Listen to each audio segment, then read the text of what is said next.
Hola, ¿qué tal? ¿Cómo están? Bienvenidos a la clase número 7 de primer grado y el día de hoy vamos a hablar del conflicto. ¿Se acuerdan que hemos estado viendo los artículos constitucionales? Vimos del artículo primero al artículo 14. Bien, pues en el artículo 14 nos habla de la analogía que está prohibida, de la mayoría de razón, de que está prohibida la privación si no es mediante una orden girada por el juez. Y hasta este punto es necesario que comprendamos una, una, una situación que está vinculada a la ley, que no precisamente tiene que ver con lo que está escrito, con el derecho objetivo, sino que tiene que ver con las relaciones que establecemos todos los días. Y eso es el conflicto. Ajá. Yo espero que ustedes estén así, ¿no? Listos para aprender, listas para aprender. Aunque yo sé que ya a este punto ya la mayoría ya estamos así, ¿no? Entonces, en la escala de la pluma, ¿cómo estás? ¿Estás así o estás así? Ojalá que les esté siendo leve, de verdad que estamos tratando de que se les haga pues un poco menos difícil. Pero bueno, vamos a empezar. El conflicto usualmente es visto como un diablo, ¿no? Un diablo que lógicamente, pues por ser diablo, es malo. Nosotros solemos pensar a primera vista que la palabra conflicto es negativa, que es como este diablo, ¿no? Y sin embargo, tenemos que aprender varias cosas. La primera es que no es lo mismo conflicto que violencia. Si tuviéramos que usar la imagen de la violencia, probablemente sí podríamos usar esta imagen, la del diablo, ¿no? Para que quede como claro.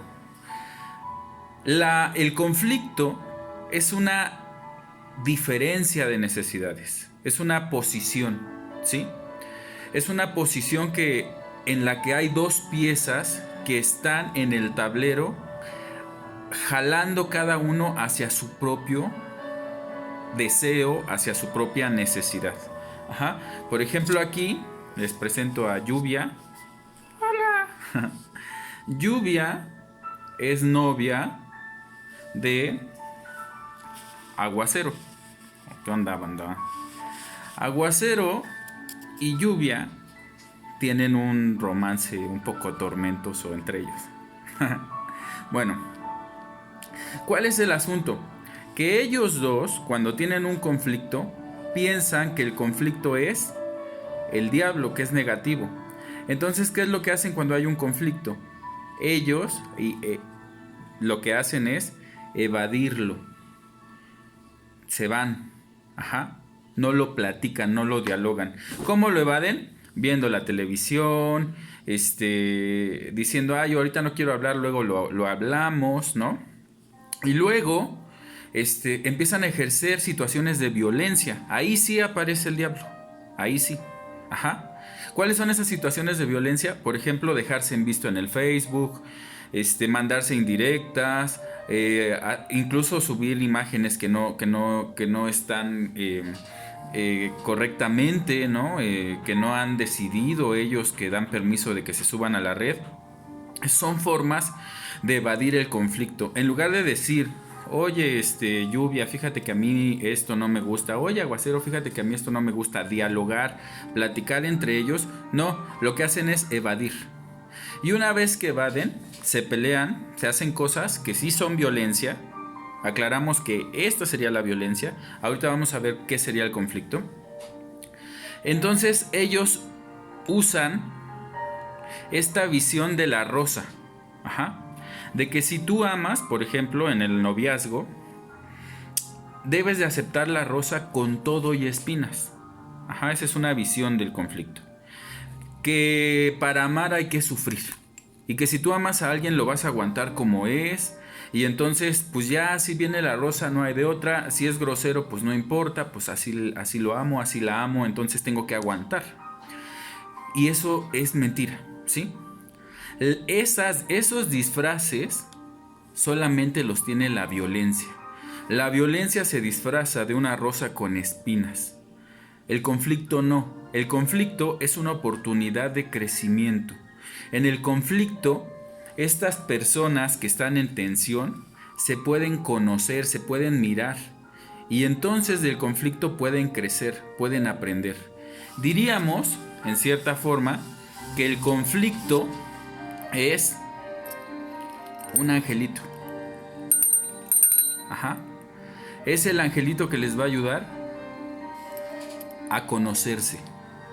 ¿Por qué? Porque si él está enojado con ella y dialogan, hay una plática entre ellos, el conflicto al final del día les va a beneficiar. ¿Por qué? Porque él va a aprender de ella y ella va a aprender de él. Y al final van a ir construyendo una relación basada en el diálogo, basada en el respeto. Ya no va a ser necesario subir al Facebook que a mí todas las chavas me hacen lo que quieran o que a mí los chavos no sé qué. No. ¿Por qué? Porque eso no es algo que se tenga que subir a las redes, es algo que se tiene que trabajar directamente. Lo mismo puede pasar con tu papá, con tu mamá, con tus maestros, con la gente simplemente en la calle que vas pasando, porque el conflicto va a estar presente en todo momento. Por ejemplo, en un semáforo quiere pasar un carro y el otro también y no hay semáforo o no funciona, ahí hay una crisis. Un carro quiere pasar y el otro también. Hay una crisis y aparece la violencia si es que no se arregla el conflicto. ¿Cuál sería la posición en este caso? Uno de ellos cederá y dirá, ¿sabes qué? Pues yo no tengo tanta prisa, pásale tú. Pero si los dos se aferran y los dos empiezan a jalar hacia su propio lado, ahí el conflicto sigue estando presente, pero entonces se llena de violencia, ¿sí? No todos los conflictos, como hemos explicado hasta ahorita, tienen por qué terminar en violencia. El conflicto de hecho sirve para conocer, para crecer. Es un reto que se soluciona juntos, ¿no? Ya sea de una persona o en este caso, por ejemplo, de una nación. México tiene un conflicto en donde puede haber violencia como saqueos y ese tipo de cosas, pero también puede haber diálogo, puede haber tolerancia, puede haber mesura, puede haber paciencia, puede haber resiliencia, que son estas actitudes que nos ayudan a poder manejar una situación estresante sin afectar al otro, sin agredir al otro. No es cierto que para amar o que para ser amado tengo que aguantar las espinas de la rosa. Eso no es cierto. ¿Por qué? Porque a esta espina, a esta rosa, yo le puedo ir quitando las espinas antes de entregarla. No tengo por qué esperar que la otra persona tolere mis violencias o tolere mi forma de ser, porque entonces no va a ser una relación sana. ¿Sí? La relación con violencia no es lo mismo que una relación con conflicto. Todas las relaciones van a tener conflicto siempre, todas. Y no hablo de relación solamente al noviazgo o al matrimonio. Las relaciones se establecen todos los días, hasta cuando te subes al metro. Tú quieres entrar al metro, te corres para subir al vagón y entonces decides qué vas a usar. ¿Vas a usar el conflicto en positivo o vas a dejar que la violencia salga? Una cosa es transformar el conflicto en positivo y la otra es usar la violencia como un pretexto para resolver y para lastimar a las personas que más amas y que más te aman. Además, las mayores huellas de la violencia las dejan siempre los seres que más te aman. Por eso es muy importante que antes de que reacciones, pienses y justamente evites reaccionar, sino que una vez que has pensado y has reflexionado, entonces puedas proponer un trabajo juntos. Y a través de ese trabajo juntos, ambas personas crecerán. ¿Qué vamos a hacer de tarea? Van a buscar una canción que les guste. Puede ser su favorita o puede ser una si es distinta, si es que no cumple lo que voy a decir ahora. Van a escoger una canción que tenga un conflicto, en donde haya dos o más personas que cada uno está aferrado hacia su posición, ¿no?